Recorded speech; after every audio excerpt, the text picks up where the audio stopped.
Here we have our hydraulic overview of our Aisin automatic transmission. Here we have our gear style front pump, our valve body with the manual valve, the park interlock valve.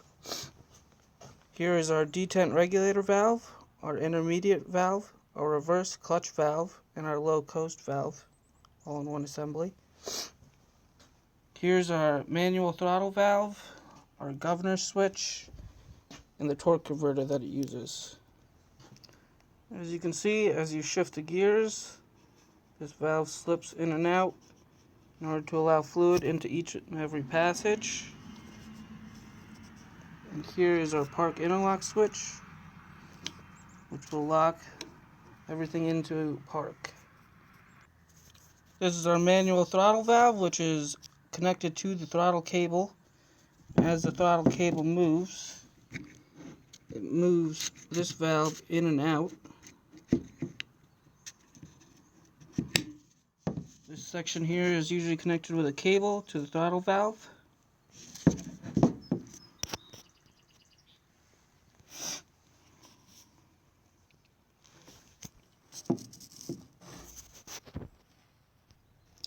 Here is our governor valve, which is an assembly that is used on older style transmissions that controls the automatic shift points based on vehicle speed, based on this here weight that moves in and out based on your vehicle speed.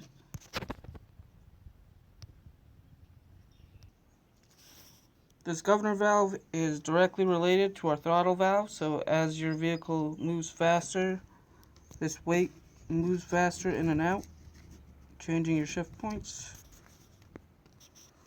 Here we have our gear style front pump, which is held together by these 6 bolts. I will now remove them to show the inner workings of this pump.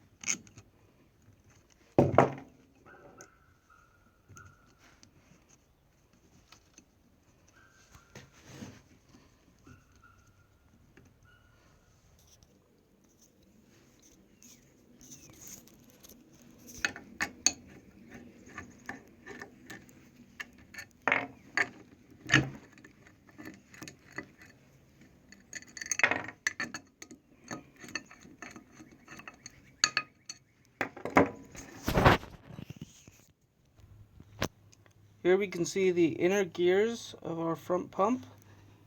As the pump rotates, a low pressure vacuum is created in the space in between.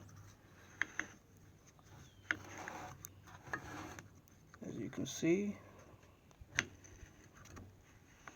in between this whole area here is where all the fluid would be. That allows all the fluid to be forced in through the passages and creates hydraulic pressure towards all the manual valves and all the other valves. Here we have our torque converter. It is located between the engine and transmission and performs the following functions. It transmits multiple engine torque, acts as a clutch between the engine and transmission, allows slippage, which makes it possible for the transmission to be engaged even when the vehicle and wheels are stopped, conditions such as idling. Here we have the impeller. This is the driving member and rotates with the engine. It is located on the transmission side of the converter. When the engine is running, the flex plate and converter rotate with the crankshaft. Here we have the turbine. The turbine is located on the engine side of the converter. The impeller vanes pick up fluid in the converter housing and direct it towards the turbine. And when flow between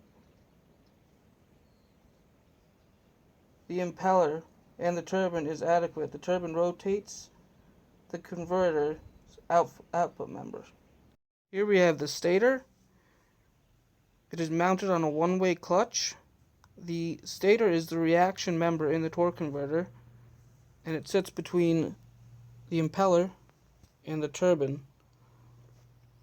The stator redirects the oil flow and allows for fluid to be sheared, which in turn causes the engine and transmission to work together to move forward.